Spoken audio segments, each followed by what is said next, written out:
ओम शांति। 3 जून 2025। बाबा के महावाक्य। मीठे बच्चे, अब तुम नए संबंध में जा रहे हो, इसलिए यहाँ के कर्म बंधनी संबंधों को भूल कर्मातीत बनने का पुरुषार्थ करो। प्रश्न: बाप किन बच्चों की वाह वाह करते हैं? सबसे अधिक प्यार किन्हों को देते हैं? उत्तर: बाबा गरीब बच्चों की वाह वाह करते हैं। वाह गरीबी वाह, आराम से 2 रोटी खाना है, हबच लालच नहीं। गरीब बच्चे बाप को प्यार से याद करते हैं।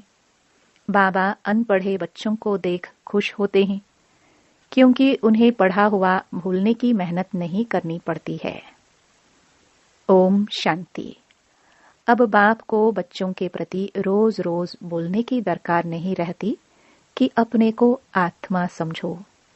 आत्म अभिमानी भव अथवा देही अभिमानी भव, अक्षर है तो वही ना।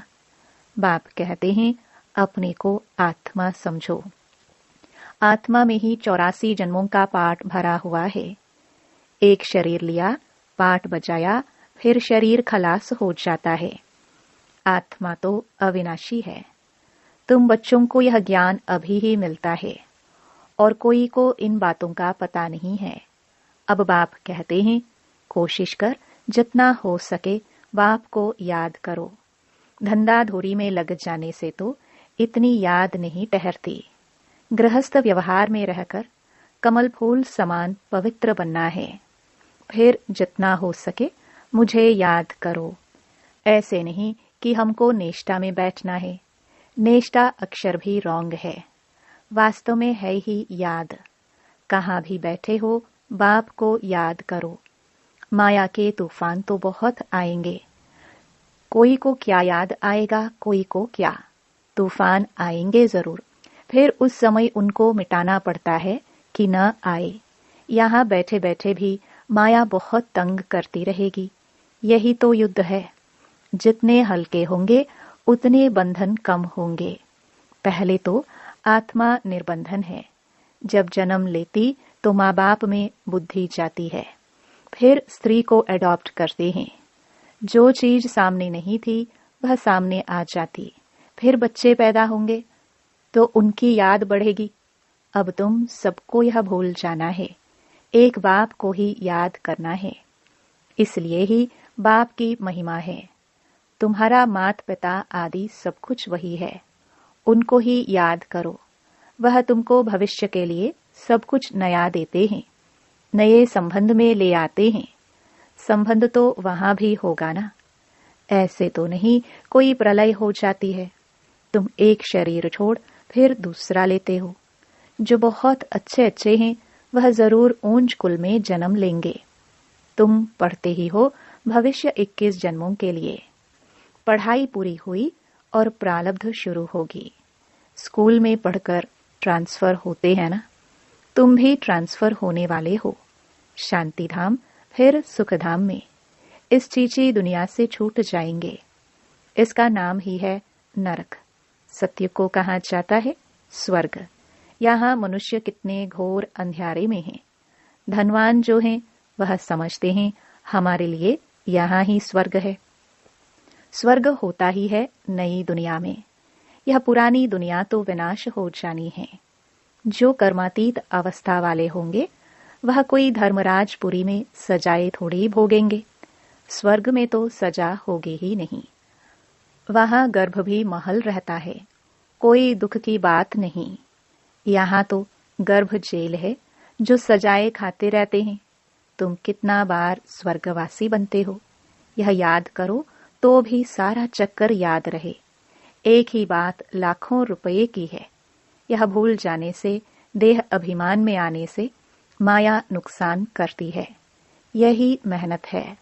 मेहनत बिगर ऊंच पद नहीं पा सकते। बाबा को कहते हैं बाबा हम अनपढ़े हैं, कुछ नहीं जानते। बाबा तो खुश होते हैं, क्योंकि यहाँ तो पढ़ा हुआ सब भूलना है।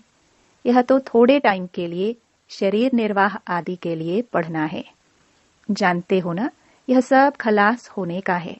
जितना हो सके बाप को याद करना है और रोटी टुकड़ा खुशी से खाना है।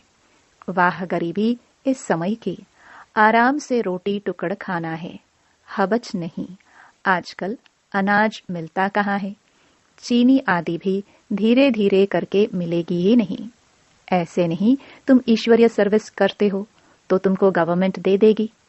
वह तो कुछ भी जानते नहीं। हाँ, बच्चों को कहा जाता है गवर्नमेंट को समझाओ कि हम सब मिलकर माँ बाप के पास जाते हैं, उन्हों को बच्चों के लिए टोली भेजनी होती है। यहाँ तो साफ कह देते कि है ही नहीं, लाचारी थोड़ी दे देते हैं। जैसे फकीर लोगों को कोई साहूकार होगा तो मुट्ठी भर कर दे देगा, गरीब होगा तो थोड़ा बहुत दे देगा। चीनी आदि आ सकती है, परंतु बच्चों का योग कम हो जाता है। याद न रहने कारण, देह अभिमान में आने के कारण कोई काम हो नहीं सकता। यह काम पढ़ाई से इतना नहीं होगा जितना योग से होगा। यह बहुत कम है। माया याद को उड़ा देती है, रुस्तुम को और ही अच्छी रीति पकड़ती है। अच्छे अच्छे फर्स्ट क्लास बच्चों पर भी ग्रहचारी बैठती है। ग्रहचारी बैठने का मुख्य कारण योग की कमी है। ग्रहचारी के कारण ही नाम रूप में फंस मरते हैं। यह बड़ी मंजिल है। अगर सच्ची मंजिल पानी है तो याद में रहना पड़े। बाप कहते हैं ध्यान से भी ज्ञान अच्छा, ज्ञान से याद अच्छी। ध्यान में जाते जाने से माया के भूतों की प्रवेशता हो जाती है। ऐसे बहुत हैं जो फालतू ध्यान में जाते हैं, क्या क्या बोलते हैं, उन पर विश्वास नहीं करना। ज्ञान तो बाबा की मुरली में मिलता रहता है। बाप खबरदार करते रहते हैं, ध्यान कोई काम का नहीं है। बहुत माया की प्रवेशता हो जाती है, अहंकार आ जाता है। ज्ञान तो सबको मिलता रहता है। ज्ञान देने वाला शिव बाबा है। मम्मा को भी यहाँ से ज्ञान मिलता था ना, उनको भी कहेंगे मन मना भव। बाप को याद करो, दैवी गुण धारण करो। अपने को देखना है, हम दैवी गुण धारण करते हैं। यहाँ ही दैवी गुण धारण करने हैं। कोई को देखो अभी फर्स्ट क्लास अवस्था है, खुशी से काम करते, घंटे के बाद क्रोध का भूत आया, खत्म। फिर स्मृति आती है, यह तो हमने भूल की, फिर सुधर जाते हैं। घड़ी घड़ी के घड़ियाल बाबा पास बहुत हैं। अभी देखो बड़े मीठे। बाबा कहेंगे ऐसे बच्चों पर तो कुर्बान जाऊं। घंटे बाद फिर कोई ना कोई बात में बिगड़ पड़ते, क्रोध आया, सारी की कमाई खत्म हो गई। अभी अभी कमाई, अभी अभी घाटा हो जाता। सारा मदार याद पर ही है। ज्ञान तो बड़ा सहज है, छोटा बच्चा भी समझा ले, परंतु मैं जो हूं, जैसा हूं, यथार्थ रीति जाने, अपने को आत्मा समझे। इस रीति छोटे बच्चे थोड़े ही याद कर सकेंगे। मनुष्यों को मरने समय कहा जाता है भगवान को याद करो, परंतु याद कर ना सके, क्योंकि यथार्थ कोई भी जानते नहीं है। कोई भी वापस जा नहीं सकते, न विकर्म विनाश होते हैं। परंपरा से ऋषि मुनि आदि सब कहते आए कि रचता और रचना को हम नहीं जानते। वह तो फिर भी सतोगुणी थे। आज के तमो प्रधान बुद्धि फिर कैसे जान सकते। बाप कहते हैं यह लक्ष्मी नारायण भी नहीं जानते, राजा रानी ही नहीं जानते, तो फिर प्रजा कैसे जानेंगी। कोई भी नहीं जानते। अभी सिर्फ तुम बच्चे ही जानते हो। तुम्हारे में भी कोई है जो यथार्थ रीति जानते हैं। कहते हैं बाबा घड़ी घड़ी भूल जाते हैं। बाप कहते हैं कहाँ भी जाओ, सिर्फ बाप को याद करो, बड़ी भारी कमाई है। तुम 21 जन्मों के लिए निरोगी बनते हो। ऐसे बाप को अंतर्मुख हो याद करना चाहिए ना, परंतु माया भुलाकर तूफान में ला देती है। इसमें अंतर्मुख हो विचार सागर मंथन करना है। विचार सागर मंथन करने की बात भी अभी की है। यह है पुरुषोत्तम बनने का संगम युग। यह भी वंडर है। तुम बच्चों ने देखा है, एक ही घर में तुम कहते हो हम संगम युगी हैं और हाफ पार्टनर व बच्चा आदि कलयुगी है। कितना फर्क है। बड़ी महीन बात बाप समझाते हैं। घर में रहते हुए भी बुद्धि में है कि हम फूल बनने के लिए पुरुषार्थ कर रहे हैं। यह है अनुभव की बातें। प्रैक्टिकल में मेहनत करनी है, याद की ही मेहनत है। एक ही घर में एक हंस तो दूसरा बगुला, फिर कोई बड़े फर्स्ट क्लास होते हैं, कभी विकार का ख्याल भी नहीं आता है, साथ में रहते भी पवित्र रहते हैं, हिम्मत दिखाते हैं, तो उन्हें कितना ऊंच पद मिलेगा। ऐसे भी बच्चे हैं ना, कई तो देखो विकार के लिए कितना मारते झगड़ा करते हैं। अवस्था वह होनी चाहिए जो संकल्प में भी कभी अपवित्र बनने का ख्याल न आए। बाप हर प्रकार से राय देते रहते हैं। तुम जानते हो, श्री श्री की मत से हम श्री लक्ष्मी श्री नारायण बनते हैं। श्री माना ही श्रेष्ठ। सत्युग में है नंबर 1 श्रेष्ठ। त्रेता में 2 डिग्री कम हो जाती है। यह ज्ञान तुम बच्चों को अभी मिलता है। इस ईश्वरीय सभा का कायदा है, जिन्हें ज्ञान रत्नों का कदर है, कभी उबासी आदि नहीं लेते हैं, उन्हें आगे आगे बैठना चाहिए। कोई कोई बच्चे बाप के सामने बैठे भी झुटका खाते, उबासी देते रहते, उनको फिर पिछाड़ी में जाकर बैठना चाहिए। यह ईश्वरीय सभा है बच्चों की। परंतु कई ब्राह्मणियां ऐसे ऐसे को भी ले आती है। यूं तो बाप से धन मिलता है, एक एक वर्जन लाखों रुपए का है। तुम जानते हो, ज्ञान मिलता ही है संगम पर। तुम कहते हो, बाबा हम फिर से आए हैं बेहद का वर्षा लेने। मीठे मीठे बच्चों को बाबा बार बार समझाते हैं, यह चीची दुनिया है, तुम्हारा है बेहद का वैराग्य। बाप कहते हैं, इस दुनिया में तुम जो कुछ देखते हो वह कल होगा नहीं। मंदिरों आदि का नाम निशान ही नहीं रहेगा। वहां स्वर्ग में उन्हों की पुरानी चीज देखने की दरकार नहीं। यहाँ तो पुरानी चीज का कितना मूल्य है। वास्तव में कोई चीज का मूल्य नहीं है सिवाय एक बाप के। बाप कहते हैं, मैं न आऊं तो तुम राजाई कैसे लो। जिनको मालूम है वही आकर बाप से वर्षा लेते हैं। इसलिए कोटों में कोई कहा जाता है। कोई भी बात में संशय नहीं आना चाहिए। भोग आदि की भी रस्म रिवाज है, इनसे ज्ञान और याद का कोई कनेक्शन नहीं है। और कोई बात से तुम्हारा तैलुक नहीं। सिर्फ 2 बातें हैं, अलफ और बे। बादशाही अलफ भगवान को कहा जाता है। अंगुली से भी ऐसे इशारा करते हैं ना, आत्मा इशारा करती है ना। बाप कहते हैं, भक्ति मार्ग में तुम मुझे याद करते हो, तुम सब मेरे आशिक हो। यह भी जानते हो, बाबा कल्प कल्प आकर सब मनुष्य मात्र को दुख से छुड़ाए शांति और सुख देते हैं। तब बाबा ने कहा था कि सिर्फ यह बोर्ड लिख दो कि विश्व में शांति बेहद का बाप कैसे स्थापन कर रहे हैं, सो आकर समझो। 1 सेकंड में विश्व का मालिक 21 जन्म के लिए बनना है तो आकर समझो। घर में बोर्ड लगा दो, 3 पैर पृथ्वी पर तुम बड़े से बड़ी हॉस्पिटल यूनिवर्सिटी खोल सकते हो। याद से 21 जन्म लिए निरोगी और पढ़ाई से स्वर्ग की बादशाही मिल जाती है। प्रजा भी कहेंगी कि हम स्वर्ग के मालिक हैं। आज मनुष्यों को लज्जा आती है क्योंकि नरकवासी हैं। खुद कहते हैं, हमारा बाप स्वर्गवासी हुआ तो नरकवासी होना। जब मरेंगे तो स्वर्ग में जाएंगे। कितनी सहज बात है। अच्छा काम करने वाले के लिए खास कहते हैं, यह बहुत महादानी था। यह स्वर्ग गया, परंतु जाता कोई भी नहीं है। नाटक जब पूरा होता है तो सभी स्टेज पर आकर खड़े होते हैं।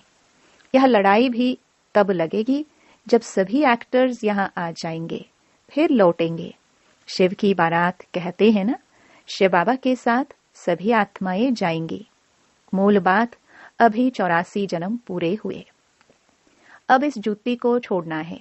जैसे सर्प पुरानी खाल छोड़ नई लेते हैं, तुम नई खाल सतयुग में लेंगे।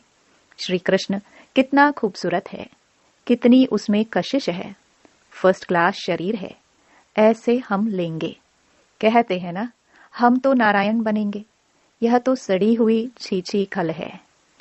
यह हम छोड़कर जाएंगे नई दुनिया में। यह याद करते खुशी क्यों नहीं होती जब कहते हो हम नर से नारायण बनते हैं। इस सत्यनारायण की कथा को अच्छी रीति समझो। जो कहते हो वह करके दिखाओ। कहनी करनी एक चाहिए। धंधा आदि भी भल करो। बाप कहते हैं हाथों से काम करो, दिल बाप की याद में रहे। जितनी जितनी धारणा करेंगे उतना तुम्हारे पास नॉलेज की वैल्यू होती जाएगी। नॉलेज की धारणा से तुम कितना धनवान बनते हो। यह है रूहानी नॉलेज। तुम आत्मा हो, आत्मा ही शरीर से बोलती है, आत्मा ही ज्ञान देती है, आत्मा ही धारण करती है। अच्छा, मीठे मीठे सिखिलदे बच्चों प्रति मात पिता बाप दादा का याद प्यार और गुड मॉर्निंग। रूहानी बाप की रूहानी बच्चों को नमस्ते। धारणा के लिए मुख्य सार। पहला, इस पुरानी दुनिया की पुरानी चीजों को देखते हुए भी नहीं देखना है। नर से नारायण बनने के लिए कहनी करनी एक समान बनानी है। दूसरा, अविनाशी ज्ञान रत्नों का कदर रखना है। यह बहुत बड़ी कमाई है। इसमें उबासी या झुटका नहीं आना चाहिए। नाम रूप की ग्रहचारी से बचने के लिए याद में रहने का पुरुषार्थ करना है। वरदान, बाप की छत्र छाया के नीचे नाजुक परिस्थितियों में भी कमल पुष्प समान न्यारे और प्यारे भव।